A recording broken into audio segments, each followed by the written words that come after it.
हे winners, क्या आप जानते हो हमारी इस इंटेलिजेंट बॉडी के पास हमारी बीमारियों को, हमारे टॉक्सिन्स को, हमारी बॉडी के किसी भी ब्लॉकेज को खाकर यानी ईट करके खत्म करने की पूरी कैपेसिटी होती है। तो अगर होती है तो इसको रोकता कौन है? इसको रोकते हैं हम खुद।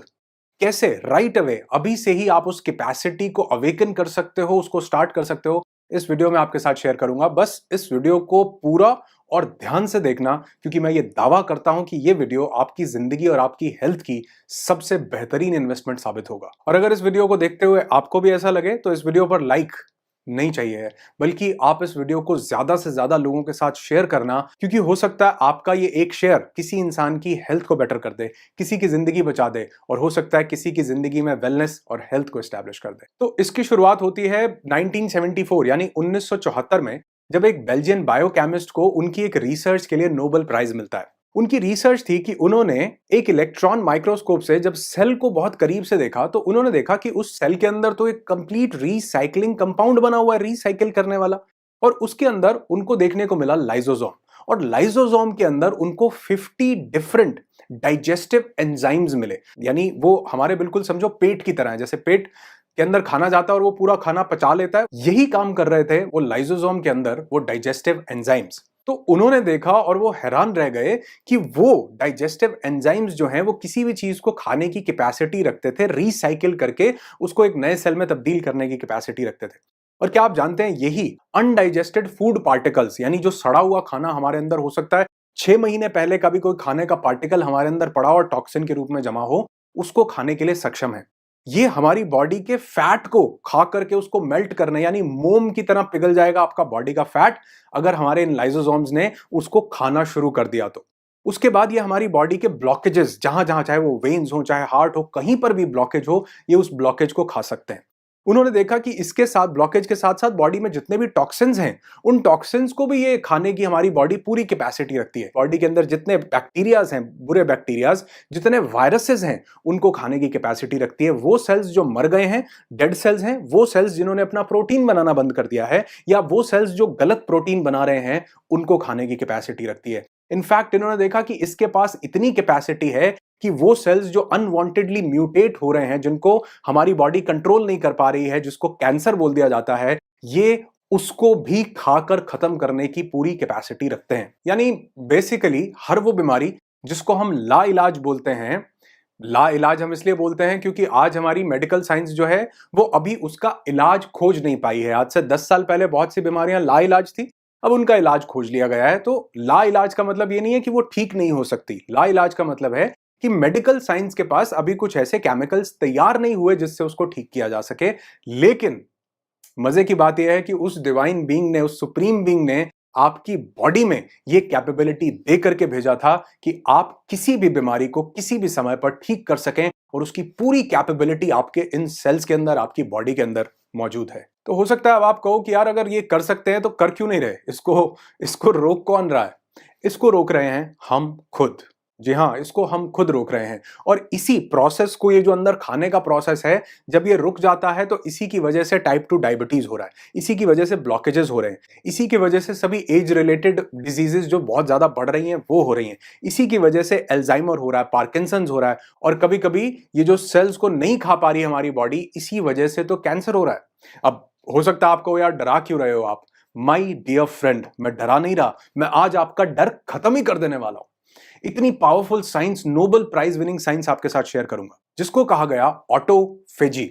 ऑटो का मतलब है सेल्फ और फेजी का मतलब है टू ईट, यानी एक ऐसी अवस्था जहां बॉडी सेल्फ को, खुद को ही ईट करना शुरू कर देती है। हम इसका सही तरीका सीखेंगे इस वीडियो में कि आपको इस ऑटोफेजी को अपनाना कैसे। लेकिन उससे पहले समझते हैं कि डॉक्टर योशिनोरी ओशुमी को, जो कि टोक्यो इंस्टीट्यूट ऑफ टेक्नोलॉजी में एक सेल बायोलॉजिस्ट हैं, 2016 में उनकी एक रिसर्च, जिसको मैं अभी ऑटोफेजी बता रहा हूं, इसके लिए उनको भी नोबेल प्राइज दिया गया। पर विडंबना यह है कि इसको हम खुद ही रोक रहे हैं। हमारी बॉडी चिल्ला चिल्ला के कई बार बोल रही होती है, कई सिम्टम्स दे रही होती है, मोटापे के रूप में बता रही होती है, स्ट्रेस एंजाइटी के रूप में बता रही होती है कि हमको ऑटोफेजी की जरूरत है। और अगर आपने इस वीडियो को पूरा देख के समझ लिया तो इस वीडियो के बाद से ही आप अपने आप को एक नई जिंदगी देना शुरू कर दोगे। पर मुद्दा तो यहां पर वही आता है ना कि हम इसको कैसे रोक रहे हैं। इस ऑटोफेजी को हम रोक देते हैं या इसको होने ही नहीं देते सिर्फ एक चीज से, और वो है खाना खाकर। जी हाँ। आप कहोगे यार खाना तो बड़ा ज़रूरी कंपाउंड है और हमको तो बचपन से ही बताया खाओ, खाओ, खाते जाओ और खाओ, सुबह उठ के खाओ, रात को खाओ। उसके लिए समझो जैसे एक व्हीकल है, एक गाड़ी है या कोई भी व्हीकल है, उसको चलने के लिए फ्यूल चाहिए होता है। उसी तरह हमारी बॉडी को चलने के लिए फ्यूल चाहिए और वो फ्यूल हमें मिलता है खाना खाने से। और क्या आप जानते हैं वो जो हमारे सेल्स हमारी बॉडी को ईट करेंगे वो क्यों करेंगे?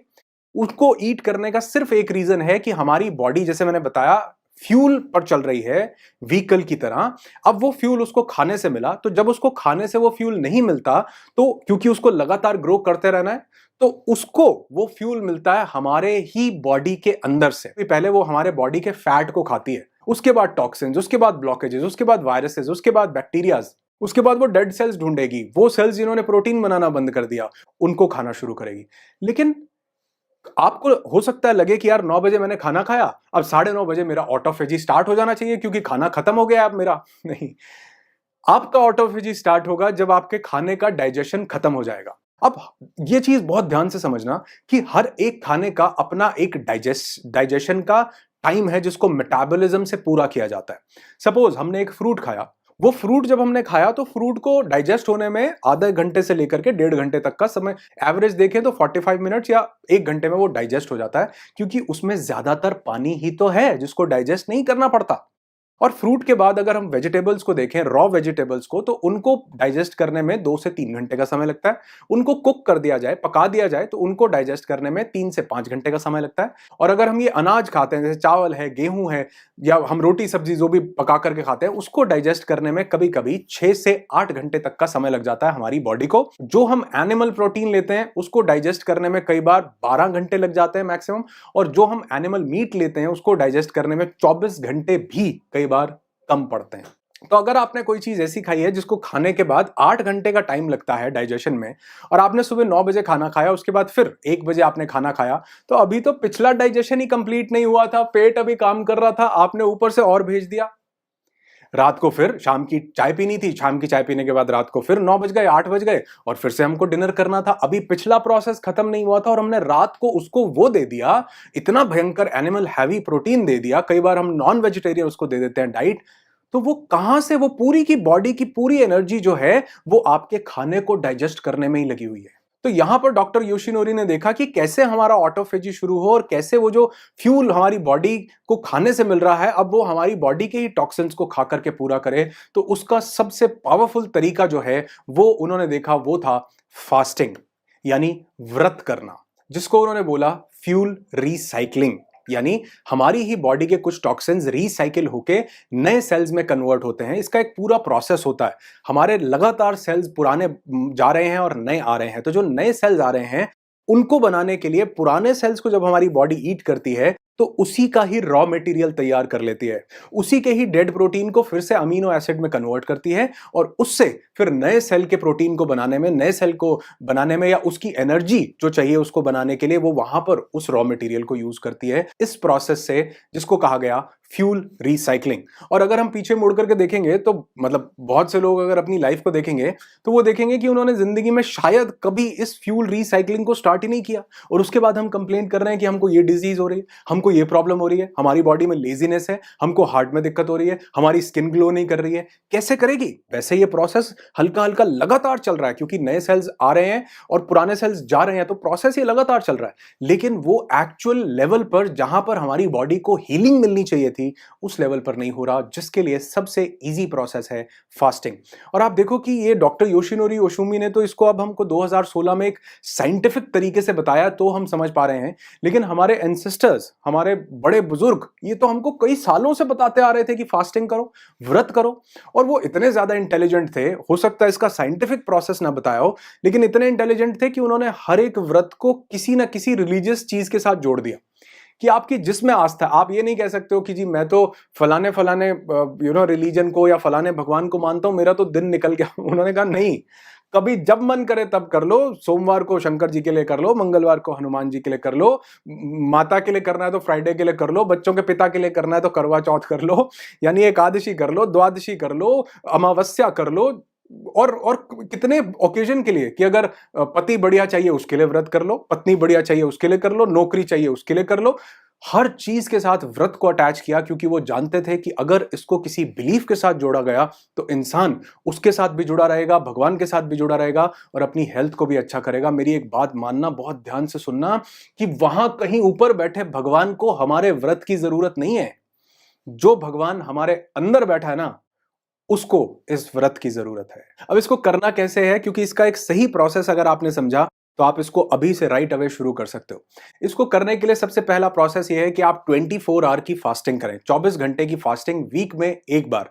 आप चाहें, इसको मैं बहुत फ्लेक्सिबल बनाऊंगा आपके लिए, आप चाहें तो उसको पानी पर पूरे दिन फास्ट कर सकते हैं, और अगर आप चाहें, आपको लगता है कि नहीं मैं इतना नहीं कर सकता, तो आप चाहें तो जूस पर पूरे दिन एक दिन फास्ट कर सकते हैं। उसके बहुत छोटे छोटे कॉन्सिक्वेंसेज होंगे। हल्का सा हो सकता है आपको एनर्जी डाउन लगे, या किसी को हेडेक लगे, या किसी को थोड़ी सी वीकनेस लगे, तो ये कोई डिजीज, ये कोई बीमारी नहीं है। ये सिर्फ उसके रिफ्लेक्सेस हैं जो आपको फास्ट करने से मिल रहे हैं, क्योंकि आपकी बॉडी अंदर एनर्जी के ऊपर काम कर रही है। तो इससे घबराना नहीं है, तो एक दिन में ठीक हो जाने वाली चीज है। पानी पर करो, नहीं होती जूस पर करो, नहीं होती फ्रूट्स पर करो, लेकिन करो जरूर। अगर एक वीक में एक बार नहीं कर सकते, महीने में एक बार करो।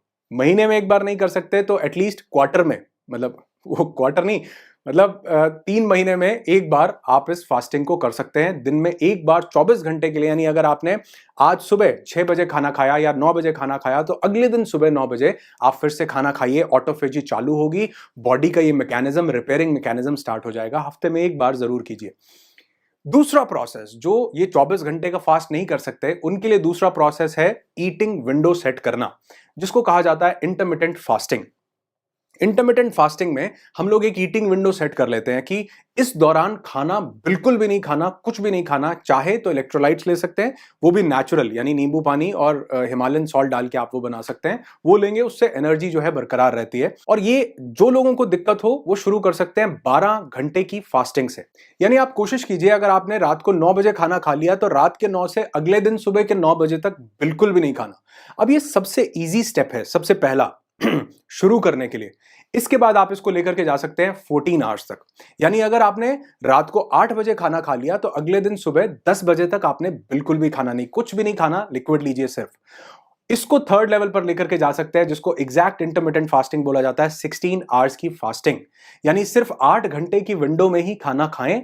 जो हमारे वैदिक काल से हमारे लोग, हमारे एंसेस्टर्स बोलते थे कि सूर्यास्त होने के पहले खा लेना चाहिए और सूर्य उदय होने के बाद। तो अगर आपने अपनी बॉडी को ये 16 घंटे के लिए रेस्ट दिया, उसको कुछ डालते ही नहीं रहे, तो वो आपके खाने के डाइजेशन को जैसे ही 4, 5, 6, 8 घंटे बाद फिनिश करेगी, उसके बाद वो एनर्जी आपकी बॉडी के लिए अवेलेबल होगी, ऑटोफेजी करेगी, आपकी बीमारियों को ईट करेगी, वायरसेस को, बैक्टीरियाज को।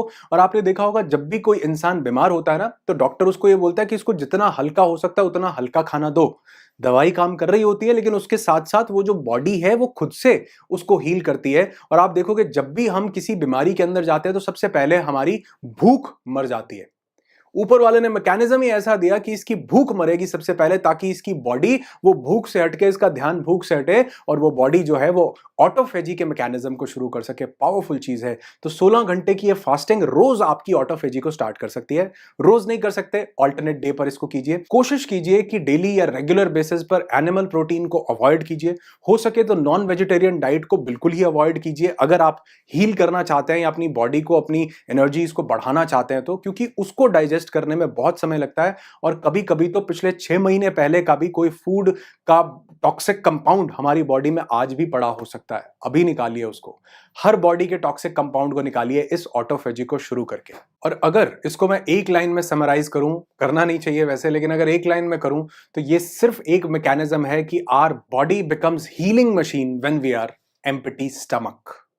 खाली पेट रहने से हमारी बॉडी ही हीलिंग मशीन बन जाती है। लेकिन इसका यह मतलब नहीं है कि हम 10 दिन तक अगर खाली पेट रहेंगे तो हम फिर भी हील ही करते रहेंगे, नहीं। क्योंकि इन सब टॉक्सिन्स को, फैट को, डेड सेल्स को, बुरे प्रोटीन को खाने के बाद हमारी बॉडी हमें ही खाने लग जाएगी। तो ये नहीं करना कि 7 दिन तक 7 दिन तक हम उस खाने को नहीं खाएं। इसका एक प्रोसेस, जो कि इंटरमिटेंट फास्टिंग, ईटिंग विंडो, उसको सेट कीजिए। 24 आवर फास्टिंग कीजिए हफ्ते में एक बार, नहीं तो महीने में एक बार जरूर कीजिए। और इसके अमेजिंग रिजल्ट्स को अपनी जिंदगी में खुद देखिए, क्योंकि प्रत्यक्ष को प्रमाण की जरूरत नहीं पड़ती और ये प्रमाण आप मुझे देंगे, कमेंट करके बताएंगे। जब आपको इससे रिजल्ट मिले, वीडियो पर वापस आना, कमेंट छोड़ना, ताकि और लोग जो इस वीडियो को देख रहे हैं उनको पता चल सके कि हाँ, बहुत से लोग हैं जो अपनी लाइफ में इस एक ऑटोफेजी को अपना करके अपनी जिंदगी को, अपनी हेल्थ को अमेजिंग बना रहे हैं। आपकी जिंदगी खुशियों से भरी हो, यही दुआ करता हूं। I wish you lots and lots of peace, tons of happiness and bundles of success in your life. Be happy, be alive.